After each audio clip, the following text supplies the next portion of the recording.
Corey with Go Beyond Physical Therapy. I have another set of exercises to show you today. This is one of my favorite for the abs. Got my foam roll here. And I'm going to show you a order of a progression that I like to take patients through.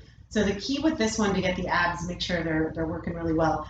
All you want to think about is lowering those lower ribs down. You don't have to flatten your whole back against the foam roll, but just pull those lower ribs down and make sure they stay against the foam roll this entire exercise. Now, hands are out comfortably. I don't want you to feel a lot of straining in the arms, no strain in the neck. What I want you to feel is just kind of relaxed on the upper body and those lower ribs against the foam roll. The first exercise, place to start, just raising one foot up about 2 inches, and then the other one.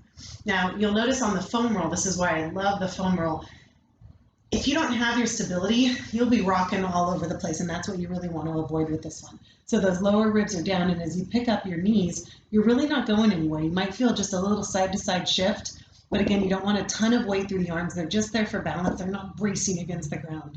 So if you can master that and just do the marching back and forth, you might do that for a minute or so. The next stage is now extending the leg out. So you're getting a longer lever arm to balance against. And again, you're just thinking about keeping those lower ribs against the foam roll. Again, you practice that for a week or so, maybe a minute at a time, maybe 2 to 3 sets of each one. The next level is having both legs up in the air. Now, if you can't get the legs up in the air without feeling like you're gripping through the arms and your neck is feeling stress, you're not ready for this. So you're just going to stay here and do some more of these. Maybe work on less weight through the hands and getting that balance and the core strength here. But if you can come up into the tabletop position, from there, we call it reverse marching. So now you're going to kind of come down, alternating. Alternating is just a more functional and a more difficult. If you want to try some of these and just try doing one leg, a lot easier to cheat. And of course, we don't want that. So it's alternating each time. Then from there, if that's starting to feel easier, you'll extend one leg out. And I don't know if you can tell, but I'm a little bit more wobbly on this one. So I'm coming in and out each time.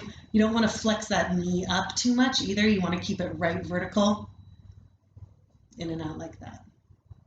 Okay, to progress from the first one to the fourth exercise, it might take months. So don't feel like you have to rush through this in one day. You have to go to the next level. Each level could take a couple of weeks. And of course, you might incorporate that in with some other exercises you're doing. Okay, so again, the progression is marching, about 1 to 2 inches off the ground, feeling that weight shift that you're stabilizing against. Then you're going to take it to a stretch out with the leg. Longer lever arm is just more to balance against. Then you're going to take it up to tabletop, reverse marching. And then the fourth level would be straight out with the legs. Nice stretch through the legs. Make sure your hip flexors aren't doing the work. Make sure you're feeling those abs do the stabilizing for you. All right, good luck.